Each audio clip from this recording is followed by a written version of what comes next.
Hola banda, ¿cómo se encuentran el día de hoy? Espero que todos estén muy bien y listos para la siguiente historia de nuestro amigo el fiscal. Una historia muy común, cuando menos en mi país. Historias, ya saben, de testamentos, masacres familiares. Así que vámonos directo a esto que se titula El testamento que desató la masacre familiar. ¿Qué tal? Soy el fiscal. Como te he contado en otras historias, bueno, me dedico a reconstruir las escenas del crimen y a meterle cabeza a esos expedientes que, me acuerdo, a veces están en el archivo muerto o otras ocasiones han llegado directo a mi escritorio. Trato de entender por qué la gente hace las cosas que hace. Como bien sabes, trabajo en una fiscalía en algún lugar de nuestro querido México. Esta vez me topé con un caso que me dejó la piel chinita. Es de esos que empiezan con un chisme de vecindad y terminan con sangre, pero es uno de esos clásicos de tiempos pasados. Vámonos a San Isidro. Era un pueblo perdido entre cerros, donde el sol quema de día y los chismes calientan la noche. Casas de adobe, un mercado los domingos y una iglesia que nunca estaba vacía. Te daban una falsa paz que escondía secretos bien guardados. En el centro de todo estaba don Eusebio, un viejo de unos 78 años que había juntado una fortuna con tierras, ganado y una hacienda que parecía sacada de otra época. Todos conocían a sus tres hijos, Arturo de 45, un abogado citadino que volvió al pueblo con traje caro y aires de superioridad. Clara de 42 años, la maestra del kinder, siempre con una sonrisa que no dejaba ver lo que tramaba, y Vicente de 38, un vago, que vivía de la fama de su padre y siempre andaba enfiestado y con deudas en cada cantina. Pero también estaba Juan de 40 años, un hombre callado, que trabajaba en la hacienda desde morrito. Aunque nunca llevó el apellido de don Eusebio, en San Isidro era un secreto a voces que era su hijo, fruto de una relación con una mujer que murió cuando Juan era pequeño. Don Eusebio siempre veló por él, dándole trabajo, un cuarto en la hacienda y hasta pagándole la escuela, aunque nunca lo reconoció legalmente. Cuando el viejo murió, el testamento cayó como rayo. La fortuna, tierras, dinero, la hacienda, irían para Juan, el hijo olvidado que había estado a su lado toda la vida. Ese pedazo de papel prendió una guerra que iba a teñir el pueblo de sangre.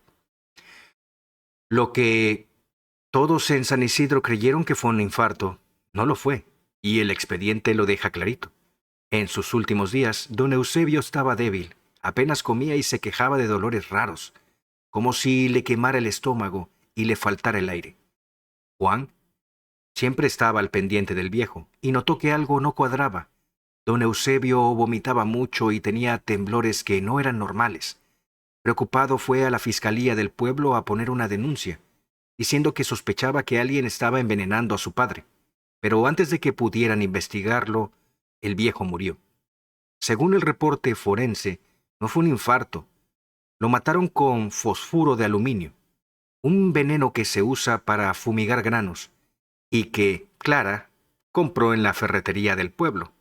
Luego veremos cómo fue esto. Diciendo que era para unas plagas en el patio de la escuela. Ese veneno es un maldito silencioso. No huele fuerte. Se disuelve fácil en la comida o en el café y los síntomas, náuseas, dificultad para respirar, fallo orgánico, pueden pasar por un problema del corazón en un hombre mayor. Solo un forense con experiencia, con análisis toxicológicos, podía detectarlo en los tejidos, y eso fue lo que destapó la cloaca. Arturo, el abogado, planeó todo para que pareciera natural, sobornando incluso al doctor del pueblo para que firmara el acta de defunción sin autopsia. Vicente, el vago, fue el que puso el veneno en la comida que don Eusebio tomaba cada mañana, porque, bueno, él siempre andaba rondando la hacienda pidiéndole dinero al viejo, que nunca le pagó. Juan y Vicente, la verdad es que nunca se llevaron bien. Juan lo veía como un parásito que solo iba a sacarle dinero a don Eusebio, y Vicente odiaba a Juan porque sabía que el viejo lo quería más. Los tres hermanos sabían que don Eusebio planeaba, o al menos lo sospechaban, que planeaba dejarle todo a Juan, y eso los unió en un pacto macabro para quitarlo del camino. Pero no contaban con que Juan ya había alertado a las autoridades, ni con que el testamento ya estaba firmado, sellando el destino. Cuando el notario leyó el testamento en la hacienda con los tres hermanos y Juan presente, el ambiente se puso más tenso que cuerda de guitarra. Arturo se puso rojo, gritando que el testamento era falso y que iba a demandar. Clara, con su cara de santa, lloró diciendo que era una traición a la familia. Pero Vicente, el más peligroso, solo miró a Juan con ojos de odio puro. Según el expediente, Clara fue la que tuvo la idea. Si Juan heredaba todo, había que quitarlo del camino, ¿no? Y tenía que parecer un accidente o un asalto. Arturo, con su dinero y contactos, dio el dinero para contratar a dos malandros del pueblo, unos vatos con fama de hacer trabajos sucios. Vicente, que siempre andaba en malos pasos, fue a hablar con ellos y los convenció para que se metieran a la hacienda por la noche. Y, por supuesto, hicieran pasar el asesinato de Juan como un asalto. Tenían que matarlo sin dejar rastros o sospechas. Pero Juan, que vivía en una casita al fondo de la propiedad, lejos de la casa principal, bueno, pensaron, esto va a ser fácil, ¿no? Está apartado, nadie nos va a ver. Lo que no sabían era que Juan, como buen ranchero de la época, tenía una escopeta Remington calibre 12-70, cargada con cartuchos del doble cero para cazar venados. Y además era un tirador de primera. Esa noche Vicente y los dos malandros se colaron a la hacienda, armados con un revólver 38 y un par de pistolas baratas. Cuando Juan escuchó ruidos y vio sombras, salió de su casita con su fierro listo. Vicente, al verlo, soltó el primer plomazo con el 38, pero falló por poco, temblando como una hoja. Sin embargo, Juan, que estaba bastante experimentado, no titubeó. Un solo tiro de la Remington le voló la cabeza a Vicente, dejándolo tirado ahí como un costal. Los malandros, viendo el desmadre que se había armado ya, echaron a correr mientras disparaban al aire y disparaban en dirección a Juan. Pero Juan, con sangre fría, alcanzó a uno con otro cartucho que literalmente le reventó la pierna, haciéndolo caer entre gritos. El otro malandro, herido por un rozón o quizás por la misma cerca, saltó, dejando un rastro de sangre, y huyó al monte.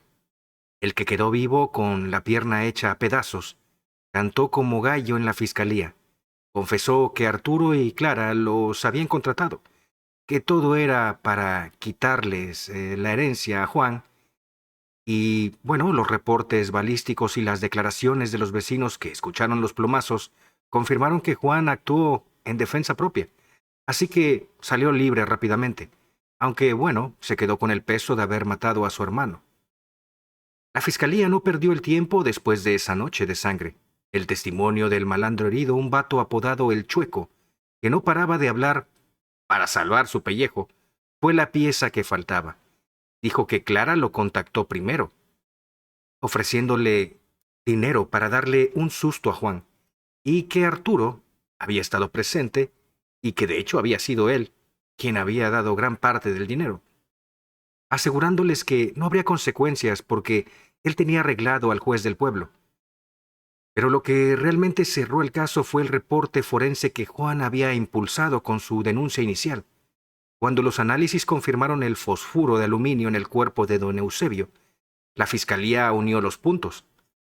El veneno comprado en la ferretería, las visitas sospechosas de Clara a la hacienda, el soborno de Arturo al doctor y el odio de Vicente hacia Juan.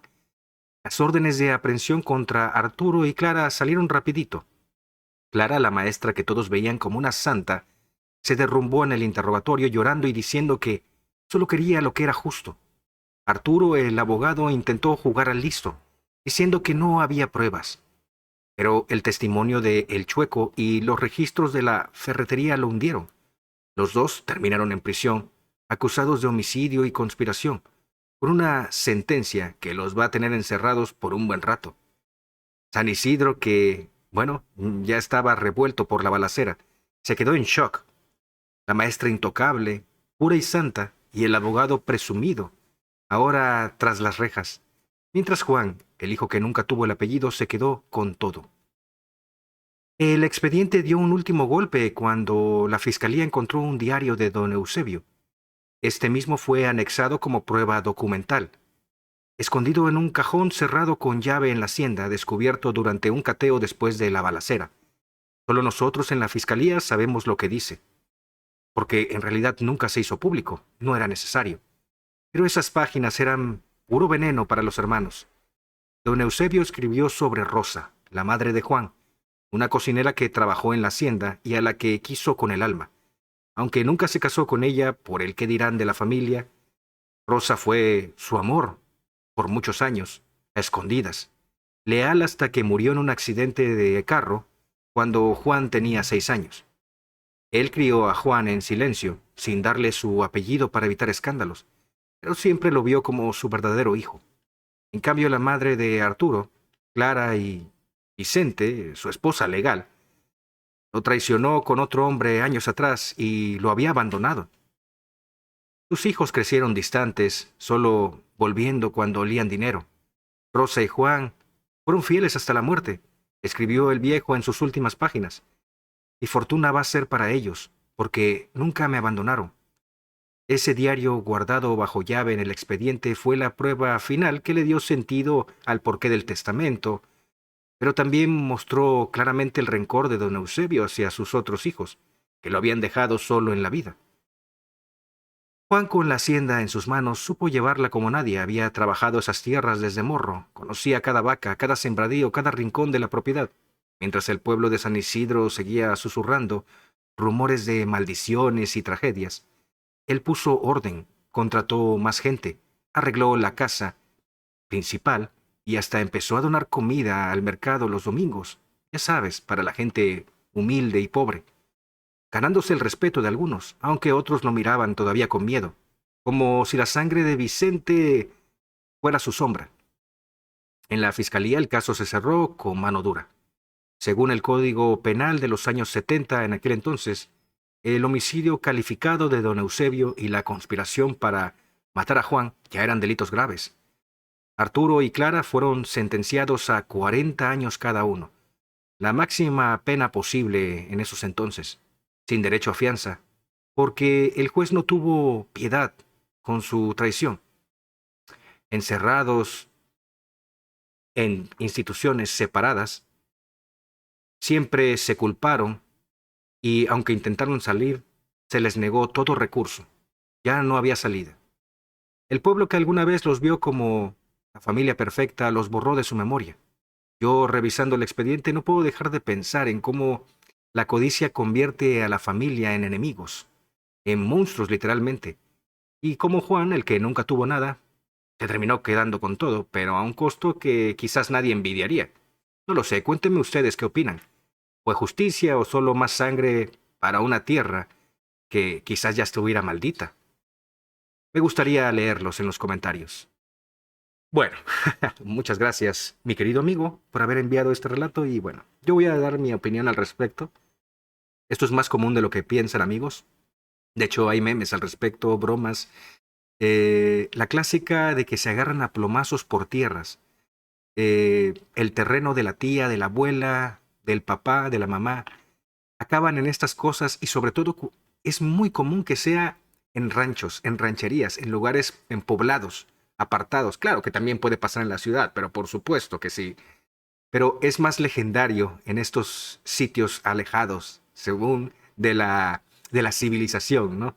Digamos que se convierten en casos leyenda. Así que sí, es algo que por supuesto me han contado o he escuchado. En fin, no me parece nada raro, sinceramente. Y bueno, muchachos, si les gustó este relato, les pido por favor que vayan directo a la caja de comentarios y me cuenten qué opinan, qué piensan al respecto, qué hubieran hecho ustedes si fueran Juan. Se los quiebran a todos. Cuéntamelo, por favor. Si te gustó el relato, regálame tu like, por favor.